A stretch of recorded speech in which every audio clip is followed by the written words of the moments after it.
carrying out attacks on ships in the Red Sea, which the U.S. has responded to by leading a UK-assisted bombing campaign against them. So for the latest on the story, we now go to senior U.S. correspondent Mike Wagenheim. He joins us from Washington. So, Mike, the Houthi threat more evident than ever, given the missile impact on Sunday morning near Ben Gurion Airport. What are U.S. officials saying about the intense American strikes on terror sites in Yemen? What is the latest there?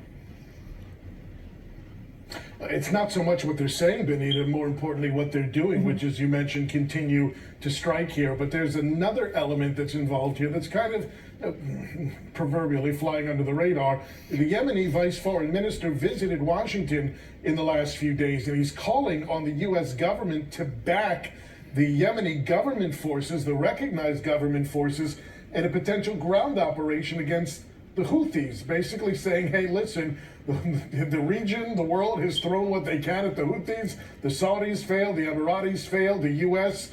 to a great extent isn't getting it done at the moment, unable to stop the Houthis anywhere close to completely. Therefore, it's going to take a ground operation to get it done. We've heard this before from Israel with in regards to Hamas. Now we're hearing it from the recognized government of Yemen.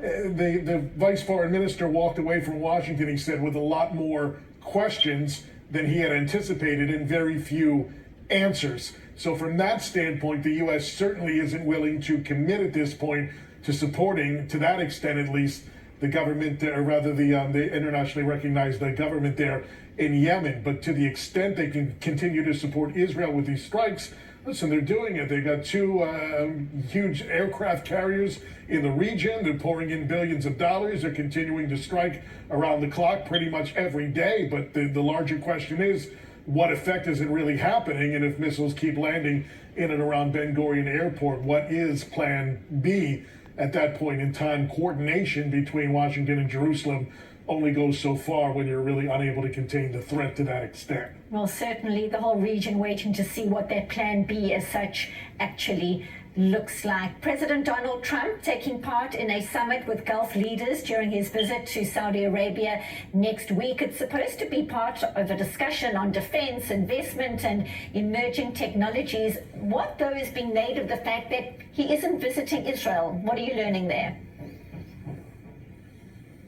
You know, I think those two things can be separated. You know, Trump, every time he comes to the region, certainly isn't expected to visit Israel. Shouldn't be required in any circles to visit Israel. He's got his own relationship there with the Gulf countries. And again, a lot of it has to do with investment. The Saudis were essentially the first in line once Trump took office once again to pledge massive investments. The Emiratis have discussed it as well. Obviously, Qatar, to a very unsettling extent, has a large financial ties with many in the Trump administration. And so it's really that grouping together is separate from Israel, which, you know, the financial investment by Israel in the United States doesn't even come close to the levels, at least from governments, that we've seen throughout the rest of the Gulf region. It's just not that kind of partnership. So I think these are specifically focused on a few tangible, more direct items. Israel is its own, you know, separate compartment, so to speak. And I don't think every time Trump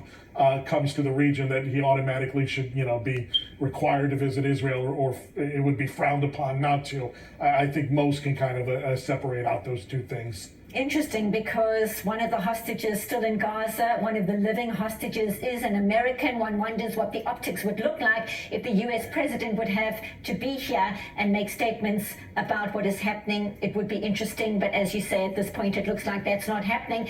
That said, Mike, we were talking earlier on in the broadcast, there seems to be this window of opportunity for a hostage deal to be secured between now and the end of the visit to the Middle East. That's President Donald Trump's visit. If there is no deal by then this Israeli military operation, Gideon's Chariot, is set to start. What insights can you share?